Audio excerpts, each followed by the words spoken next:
Friends, दोस्तों, आज मेरा वीडियो है, क्या भारतीय क्रिकेट टीम को किसी कोच की ज़रूरत है? क्या ये भारतीय टीम के जो प्लेयर हैं ये कोच की कोई सलाह मानते हैं? कोई जो कोच इनको एडवाइस देता है ये बात मानते हैं? जैसे वीरेंद्र सहवाग की आप स्टेटमेंट सुन रहे हैं कि वीरेंद्र सहवाग कोच के बारे में क्या बोल रहे हैं। क्रिकेट में आपको कोच की जरूरत नहीं है, आपको एक फ्रेंड की जरूरत है जो आपको सिर्फ मैनेज करे अच्छी तरह से। बट चैपल साहब बिल्कुल उल्टे नहीं मिले वो तो सहवाग का फुटवर्क अच्छा कराने के लिए चले थे। उन्होंने प्रैक्टिस सेशन में मुझे बोला कि आप पूरा पैर स्ट्रेच करके प्रैक्टिस कीजिए। उन्होंने बोला मैं कंफर्टेबल नहीं हूँ क्योंकि मैंने कभी लाइफ में इतना स्ट्रेच नहीं किया और ना मैं मैचेस में करता। हमारे ये नए कोच बने हैं गौतम गंभीर, ये जो भारतीय टीम में आए हैं कोच बन के, कारण क्या है, ये क्यों आए हैं? क्योंकि राहुल द्रविड़ का एक अपना जो पीरियड था वो पूरा हो गया। बेशक राहुल द्रविड़ का जो एज ए कोच पीरियड था, हम इसको golden period Indian cricket history का कह सकते हैं। बहुत कुछ इंडियन क्रिकेट टीम ने राहुल द्रविड़ की कोचिंग में पाया है। बेशक राहुल द्रविड़ हैं, ये बहुत तजुर्बेकार कोच हैं। अंडर 19 की इन्होंने इंडियन टीम की कोचिंग की है, इंडियन ए टीम की कोचिंग इन्होंने की है, और फिर ये जो सीनियर टीम की थी ये पीछे कोई 3 साल से ये कोचिंग कर रहे थे। और इनकी छवि भी एक बहुत ही ठंडे किस्म के थे, बहुत कूल थे, मिलनसार थे, और बहुत इनका व्यवहार मधुर था, और कोई भी ऐसी न्यूज़ इनकी कभी आई नहीं दोस्तों। पर दूसरी तरफ ये गौतम गंभीर हैं, जो ये थोड़ी ये गर्म तबीयत के ये हैं प्लेयर। अभी इन्होंने पीछे 2-3 स्टेटमेंट ऐसी दी हैं भारतीय टीम के, चाहे वो कुछ महान प्लेयर हैं, 3 प्लेयर जिन्होंने अभी एक गुटके में ऐड की थी, एक गुटके की ऐड की थी। मुझे लगा ये सवाल आपसे पूछना चाहिए, और वो सवाल है कि आजकल कुछ क्रिकेटर्स विज्ञापन में पान मसाले की ऐड कर रहे हैं, पान मसाला बेच रहे हैं। इसमें सीनियर खिलाड़ी भी हैं, इसमें आपके साथ खेले हुए खिलाड़ी भी हैं। क्यों ऐसी आवश्यकता क्यों पड़ गई? डिस्गस्टिंग एंड डिसअपॉइंटिंग, सिर्फ 2 वर्ड कहना चाहूंगा। आप कह रहे हैं डिस्गस्टिंग एंड डिसअपॉइंटिंग? यस। क्यों डिस्गस्टिंग इसलिए क्योंकि मैंने अपने जीवन में कभी ये नहीं सोचा था कि कोई खिलाड़ी एक पान मसाला की ऐड करेगा। और डिसअपॉइंटिंग इसलिए क्योंकि मैं बार बार एक ही चीज़ कहता हूँ और कहता रहूँगा कि अपने रोल मॉडल बहुत सोच समझ के चुनना। नाम ज़रूरी नहीं है, काम ज़रूरी है। करोड़ों युवाओं को देख रहे होंगे, पर पैसा इतना इम्पोर्टेंट नहीं कि आप किसी पान मसाले की ऐड करेंगे। बहुत और तरीके हैं पैसा कमाने के।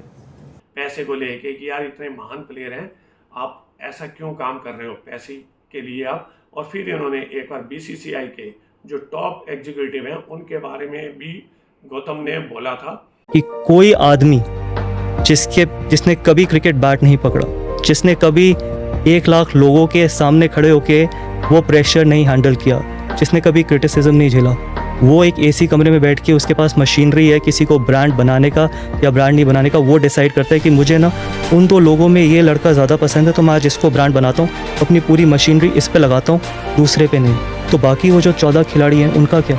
You are only a businessman who looking to make money out of Indian cricket. कि जो ये हमारे कर्ता धर्ता हैं क्रिकेट बोर्ड के, इन्होंने खुद तो जिंदगी में बैट नहीं पकड़ा, और ये अपनी मर्जी से किसी भी प्लेयर को कहीं से कहीं पहुंचा देते हैं। क्योंकि राहुल ये हमारे जो गौतम कोच बन के आए हैं, इनकी कोई बड़ी भारी भरकम इनकी डिमांड थी। अपनी शर्तों में ये इंडियन क्रिकेट टीम के कोच बने हैं, और इनकी उन्हीं शर्तों से परेशान होकर, कंडीशनों को देख के, कुछ हमारे 3-4 प्लेयरों ने बिल्कुल अपना T20 से ऐलान कर दिया है कि हम अपना रिटायर हो रहे हैं, और आने वाले टाइम में हो सकता है वो वनडे से भी और टेस्ट मैच से भी रिटायर हो जाएं। बेशक गौतम जो है एक बहुत ही अच्छी छवि के ये प्लेयर रहे थे, बहुत मददगार रहे थे। पीछे इन्होंने, आपको याद होगा, एक जब पहली बार एक श्रीलंका के साथ मैच हुआ था, वहाँ पे गौतम ने भी शतक बनाया था। विराट का तब पहला शतक था, विराट कोहली का। तब मैन ऑफ द मैच यहाँ गौतम गंभीर थे, और इन्होंने वहाँ पे पब्लिकली अपना जो man of the match award था विराट कोहली को दे दिया था। फिर ये पीछे 3 या 4 साल पहले जब ये अपनी फ्रेंचाइज IPL के लिए खेल रहे थे, उस साल ये परफॉर्म कर नहीं पाए थे। तब इन्होंने अपना जो इनको अमाउंट मिली हुई थी कॉन्ट्रैक्ट में, वो इन्होंने पूरी की पूरी वापस कर दी थी। और यहीं पर ये दिल्ली में, जब ये अभी मेंबर ऑफ पार्लियामेंट थे, ये एक वहाँ पे अपनी रसोई लगाते हैं, या दूसरे तरीके में आप कह सकते हो ये भूखे लोगों को लंगर कराते हैं। वहाँ पे ये 1 रुपये में बहुत अच्छा लोगों को खाना खिलाते हैं।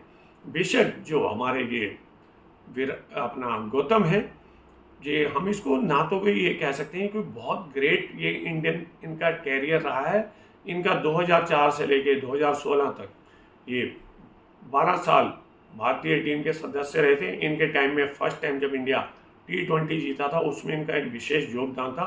फिर 2011 में जहाँ पे श्रीलंका के साथ फाइनल में इन्होंने श्रीलंका को हराया था, उसमें भी इन्होंने 97 का स्कोर किया था। और इनकी मैदान में जैसे इनकी छवि रही है, बहुत अग्रेसिव रही है। और दोस्तों यहाँ पे बेशक हमारे सीनियर प्लेयर रिटायर हो गए, पर यहाँ अभी भी कुछ हमारे 5-6 प्लेयर जो अभी भी इस टीम का हिस्सा होंगे, इनकी छवि कोई बहुत अच्छी नहीं है मैदान में।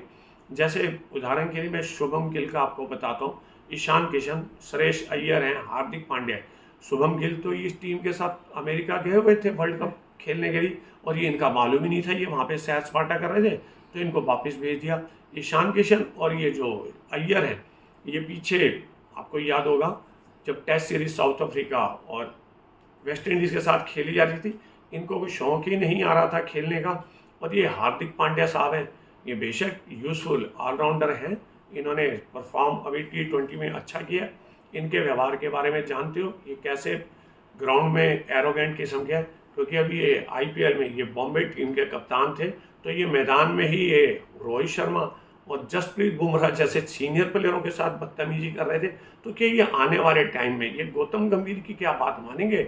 जब गौतम गंभीर इन प्लेयरों को सहेगा, एक रेपुटेशन रही है आज तक, जो भी कोच, मैं आपको ये हकीकत में बता रहा हूँ, जो अच्छे प्लेयर, जो ग्रेट प्लेयर, जो कोच बने हैं, वो कभी भी कामयाब नहीं हैं।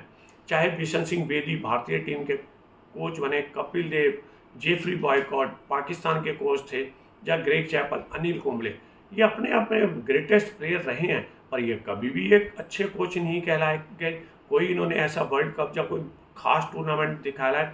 और दूसरी जगह जो सिर्फ एवरेज प्लेयर हैं, जो अपनी टीम के भी परमानेंट सदस्य नहीं थे, जैसे बॉब बुलमर थे, Dave Whatmore, Duncan Fletcher, John Wright, Gary Kirsten, Ravi Shastri, ये जो प्लेयर थे ये एवरेज प्लेयर थे, पर ये कोच बहुत अच्छे थे दोस्तों। और जिस हिसाब से, जिन कंडीशनों में गौतम गंभीर भारतीय टीम के कोच बने हैं, मुझे लगता नहीं है कि ये कहीं अनिल कुंबले वाला हाल और ग्रेग चैपल वाला इनका हाल ना हो जाए। दोस्तों, आप क्या सोचते हो गौतम गंभीर के भारतीय टीम में कोच बनने के बारे में? क्योंकि आप भी बहुत अच्छी नॉलेज रखते हैं, आप मेरे इनबॉक्स में जाके ज़रूर कमेंट्स करें। दोस्तों, मेरा अगर आपको वीडियो पसंद आ रहा है तो मेरे इस चैनल को आप लाइक करें, शेयर करें, कमेंट करें, सब्सक्राइब करें। मिलते हैं दोस्तों एक और शानदार वीडियो के साथ। आपके साथ अनिल रतन का नमस्कार।